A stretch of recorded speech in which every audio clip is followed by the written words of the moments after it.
berjalan dalam firman-Mu, hatiku siap.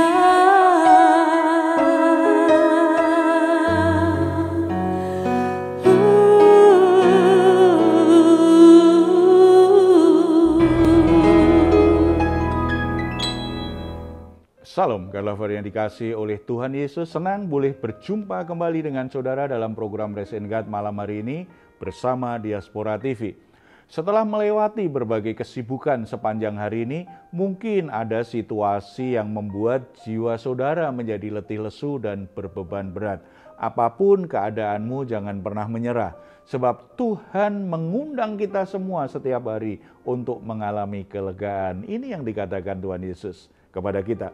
Marilah kepadaku semua yang letih lesu dan berbeban berat, aku akan memberi kelegaan kepadamu. Puji Tuhan, mari kita responi undangan dan janji Tuhan ini dengan doa kita. Kita datang kepadanya dalam doa. Bapa di surga, terima kasih anugerah-Mu luar biasa. Tuhan sudah membuktikan bahwa kasih-Mu luar biasa Tuhan. Tidak hanya keselamatan Tuhan berikan, tetapi Tuhan memberi kami kuasa menjadi anak-anak Allah dan Tuhan senantiasa menyertai perjalanan hidup kami. Ada banyak situasi sulit sudah bisa kami atasi karena Tuhan yang menolong. Kalau saat ini kami datang kepadamu dengan beberapa masalah yang belum selesai, kami sangat percaya ada waktunya semuanya akan selesai. Tuhan beri kami kelegaan, memberi kami sukacita untuk melewati semua hal itu. Bapa di surga, saat ini kami siap mendengar firman-Mu. Mari Engkau berbicara kepada kami secara pribadi lewat pemberitaan firman Tuhan ini. Dalam nama Tuhan Yesus kami berdoa. Amin. Saudara-saudara, kalau kita melakukan perbuatan baik, itu bukan karena kita ingin dipuji orang. Tidak, karena kita percaya bahwa Allah telah menciptakan kita di dalam Yesus Kristus untuk menjadi orang baik, untuk melakukan kebaikan di tengah-tengah dunia ini. Tetapi sayangnya tidak semua kebaikan itu ditanggapi dengan baik oleh orang lain. Ada kalanya kita sudah berbuat baik dengan tulus, tetapi ada orang lain yang punya prasangka buruk, bahkan akhirnya menghakimi kita dan tidak bisa menerima kebaikan kita tersebut. Demikian juga dengan semua pelayanan Kristen pasti dilakukan dengan baik, melakukan hal yang baik, menyatakan kasih dan kebenaran Tuhan. Itu kan sesuatu yang baik, tetapi kita akan ketemu banyak kenyataan bahwa tidak semuanya mendapat tanggapan positif oleh orang-orang yang mendengar dan menerima pelayanan kita. Inilah yang dialami Stefanus, seperti yang ditulis di Kisah Para Rasul pasal 6 ayat 8 sampai 15. Saya akan bacakan terlebih dahulu ayat yang ke-8. Dan Stefanus yang penuh dengan karunia dan kuasa mengadakan mujizat dan tanda-tanda di antara orang banyak.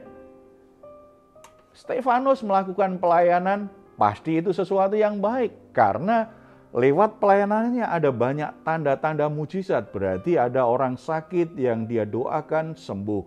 Ada orang yang lemah, dia layani jadi kembali bangkit semangatnya. Ada kekuatan yang baru. Ada orang-orang yang punya pergumulan apa.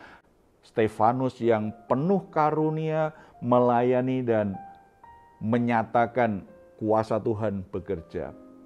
Belajar dari kisah Stefanus yang akhirnya mendapatkan tanggapan negatif nih. Kalau kita baca selanjutnya di perikop ini kan ternyata ada yang salah paham, ada yang benci, ada yang tidak suka, membuat Stefanus ini akhirnya harus diadili, bahkan nanti ujungnya dia harus mati. Padahal dia lakukan yang baik. Itu artinya apa? Stefanus adalah saksi Kristus yang berani bayar harga. Belajar dari kisah Stefanus ini yang berani bayar harga, berani pikul salib, berani menderita karena mengasihi dan menghormati Tuhan. Maka kita akan disadarkan. Kadang-kadang kita merasa sudah begitu luar biasa melayani Tuhan, begitu luar biasa kita sebagai orang Kristen. Tetapi kalau kita ingat kembali kisahnya Stefanus, kita sadar yang terjadi dengan hidup kita belum ada apa-apanya. Penderitaan kita, kesulitan yang kita hadapi sebagai orang percaya ternyata belum apa-apa dibandingkan Stefanus. Resiko penderitaan apa saja yang mungkin akan muncul atau kita alami sebagai saksi Kristus nih. Belajar dari kisahnya Stefanus, ada beberapa hal kita bisa melihat. Yang pertama, Stefanus dibenci dan difitnah. Stefanus tidak berperilaku buruk, dia lakukan sesuatu yang baik bagi masyarakat. Dia melayani orang sakit. Apa salahnya kalau berdoa untuk orang sakit, orangnya sembuh? Mestinya kan senang sekali, yang sakit berterima kasih, keluarganya ikut gembira. Apa salahnya sih menolong orang yang miskin?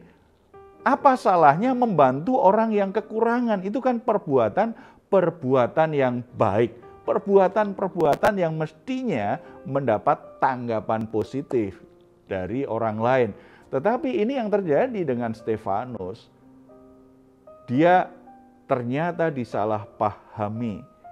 Karena apa? Ada orang-orang yang merasa tersaingi. Nah, dalam konteks Stefanus kan kemudian dipanggil nih, diajak untuk berdebat nih. Diajak untuk berargumentasi, berdebat tentang keyakinannya, imannya di dalam Yesus Kristus. Ada orang yang bertanya, kemudian sampai terjadi perdebatan. Dan orang-orang yang merasa kalah berdebat ini kemudian menghasut orang lain supaya membenci Stefanus. Jadi ini tipe orang yang tidak siap kalah ini. Tipe orang yang selalu merasa dirinya yang harus dianggap benar, dirinya yang harus diberi apresiasi. Padahal dalam diskusi tentang iman tadi, Stefanus berhasil menunjukkan bahwa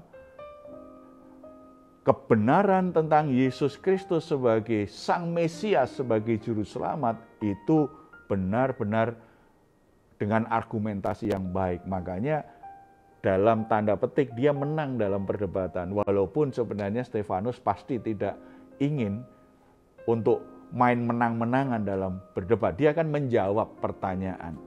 Orang yang merasa kalah berdebat ini memfitnah Stefanus, menghasut orang lain, dan menyebarkan sebuah berita bohong bahwa Stefanus melakukan pelecehan agama.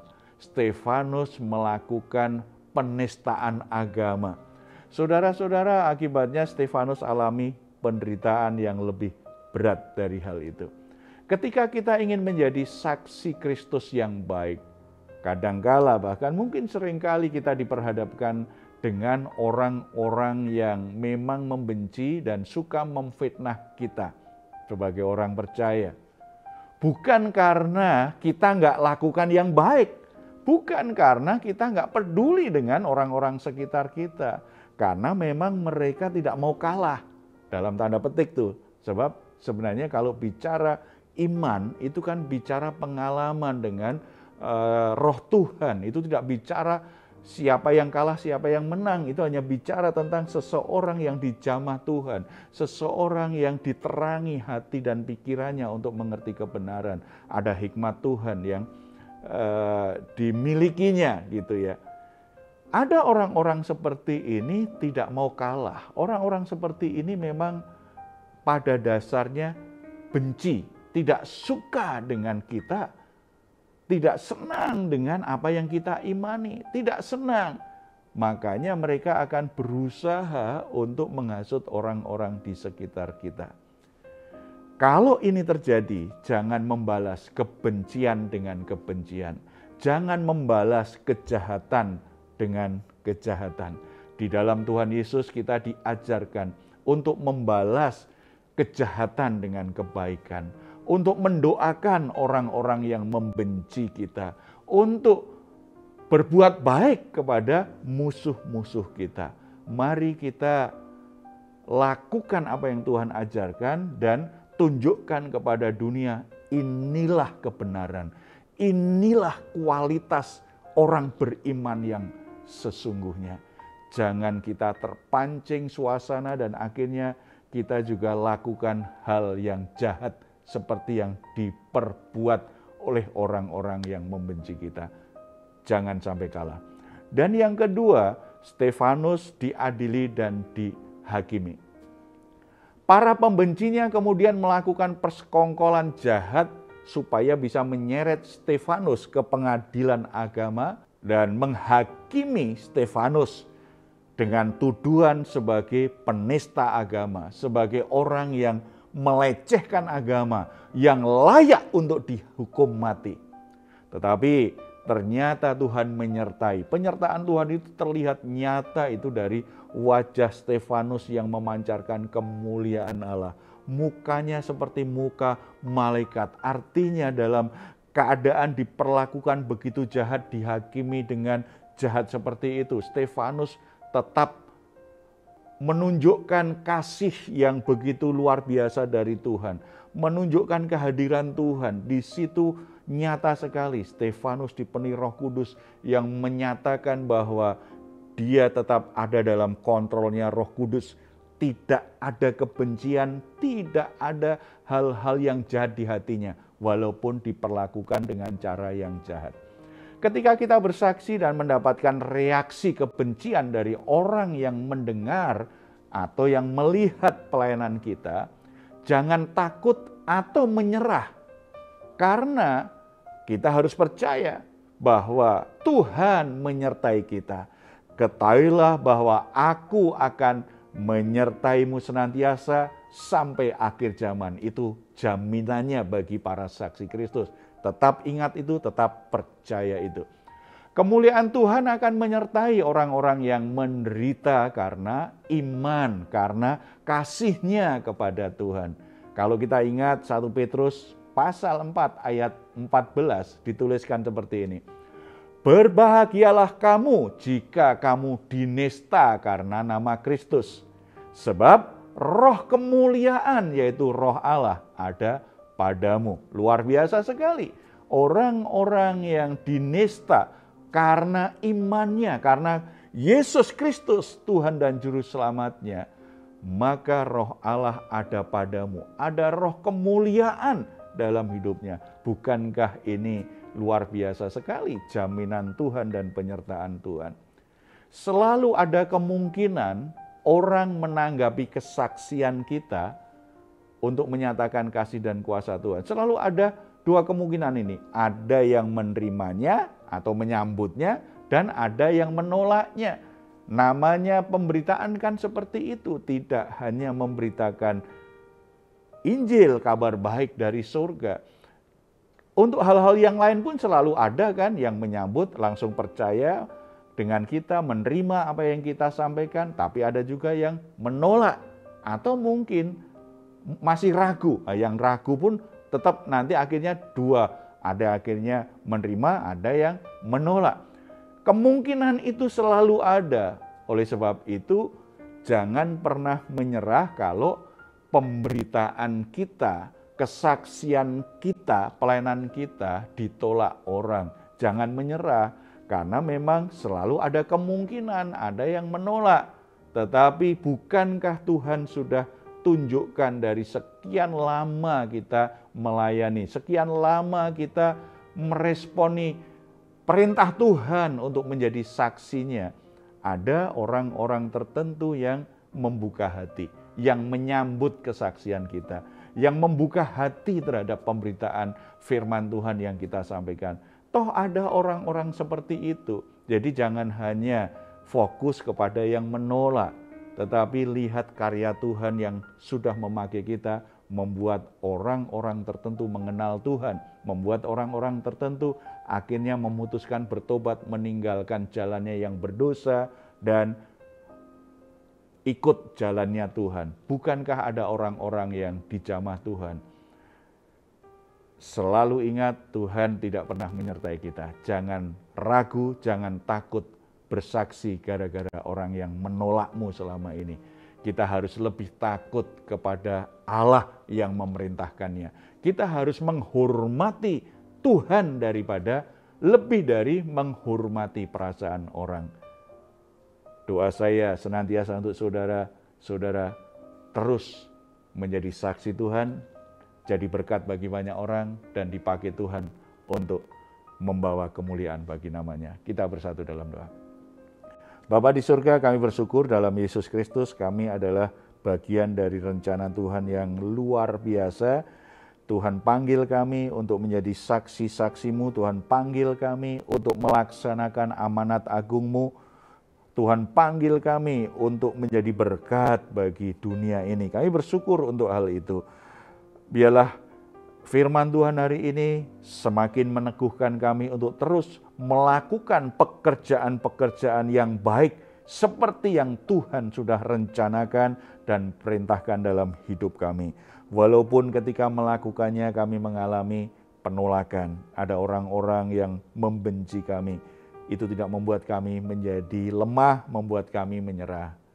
Tapi kami akan terus melakukannya. Hamba-Mu berdoa untuk saudara-saudara kami yang saat ini mungkin karena ada penolakan, ada kebencian gara-gara kesaksian atau iman mereka.